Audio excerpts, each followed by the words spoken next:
کہتے ہیں جی کہ حبیب الرحمان کے کاروبار کے پتہ نہیں کیا دعا کر دیں بے روزگار. بھئی بے روزگار ہو تو اللہ نے وعدہ کیا ہوا ہے کہ اللہ کا وعدہ ہے کہ ما من دابۃ فی الارض الا علی اللہ رزقها. زمین پہ کوئی بھی چلنے والی جاندار چیز کے رزق کا ذمہ دار اللہ ہے. آپ اتنا مہربانی کریں کہ من یتق اللہ یجعل لہ مخرجا, جو اللہ سے ڈر کے گناہ چھوڑ دے اللہ راستے بناتے ہیں. وَيَرْزُقْهُ مِنْ حَيْثُ لَا يَحْتَسِبُ, اس کو رزق وہاں سے دیتی ہیں جہاں سے اس کا گمان ہی نہیں ہوتا. اس کی چھوٹی سی میں مثال دوں, یہ میں کو اپنی پیری بزرگی نہیں دکھا رہا کہ یہاں نہ سمجھنا مجھے پیر شیر بنا دو. یہ کل کی بات ہے کہ میں گاڑی میں حرم آ رہا تھا تو میرے ساتھی نے کہا کہ حضرت وہ ہمارے علاقے سے آیا ہے, باٹا بھی کہتے ہیں اس کو, سہانجنا بھی کہتے ہیں, تو وہ رات آپ کے لیے پکائیں. میں نے کہا کہ نہیں وہ گرم ہوتا ہے, رات کو میرے لیے وہ نہ بنائیں.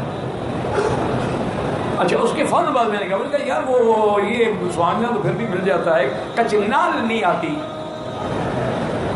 اچھا یہ دونوں چیزیں جو ہے نا ہماری اسرائیل کی پٹی ملتان ایریے میں اور کہیں نہیں ہوتی. تو اس نے کہا کہ جی انشاءاللہ ابھی دیکھتے ہیں کوئی بندے ملتان سے آنے والے ہیں تو ان کے دل میں لگائیں گے کہ وہ آپ کے لیے کچنال لے آئیں. آج عصر کی نماز پڑھ کے میں بیٹھا, میرا پرانا دوست ہے کہ ساتھ وہ آیا اور شاطر پکڑ گیا, یہ کیا کہتے جی کچنال لایا ہوں آپ کے لیے. بھائی کب آئے ہو؟ کہا میں سیدھا ایئرپورٹ ادھر ہی آ رہا ہوں کہ کچنال خراب نہ ہو جائے, اس نے ہاتھ میں پکڑی ہوئی ہے. تو اللہ کس طرح دیتے ہیں. حالانکہ میں نے الحمدللہ نہ مانگی نہ میں نے اس کو کہا ہے, لیکن جب اللہ پر یقین کامل ہو تو اللہ فرماتے ہیں چلو میرے بندے کے منہ سے نکل گیا تو سچا کر دو اس کو.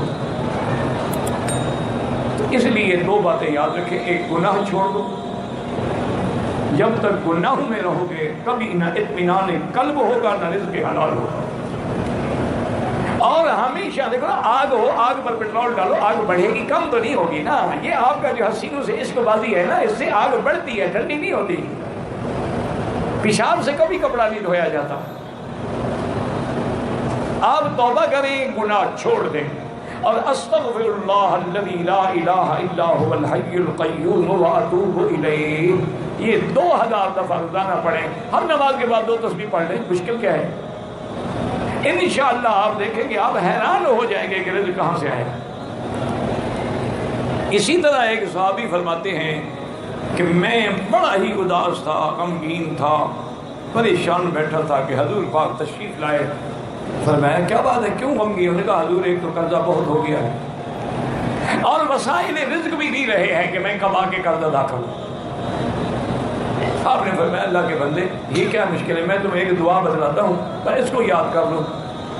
اللہم انی اعوذ بک من الہم والحزن واعوذ بک من العجز والکسل واعوذ بک من الجبن والبخل واعوذ بک من غلبۃ الدین وقہر الرجال. اور میں 3 دفعہ صبح 3 دفعہ شام کو پڑھ لیا کرو. صحابی کہتے ہیں میں چند دن پڑھا تو سارے ہم قرضے سب کچھ ختم, اتنی دولت آنے لگی میں حیران ہو گیا. صرف یہ دعا 3 دفعہ صبح 3 دفعہ شام, مشکل کیا ہے. ایک اور صحابی نے شکایت کی تو انہوں نے کہا حضور میرا کاروبار تباہ اور جو کاروبار کرتا ہوں برکت نہیں ہوتی. اور گھر میں کوئی مشکل بات نہیں ہے, جب بھی تم دکان کھولو, دکان میں جاؤ یا گھر میں جاؤ یا کمرہ گھر کے کمرے کو کھولو تو بسم اللہ والصلاۃ والسلام علی رسول اللہ صلی اللہ علیہ وسلم اور قل هو اللہ احد یہ سورت 1 دفعہ پڑھ لیا کرو. اب کیا مشکل ہے جی, آپ نے دکان تو کھولنا ہے, گھر جاؤ گے کمرہ بھی تو ہر کھولو گے, بیڈ روم کھولو گے, ڈرائنگ روم کھولو گے, کہیں بیٹھو گے, 1 دفعہ سورت اخلاص پڑھنے کی کیا مشکل ہے. اور صلاۃ والسلام تو حضور پہ ہر مسلمان کل درویشی پڑھتا ہے.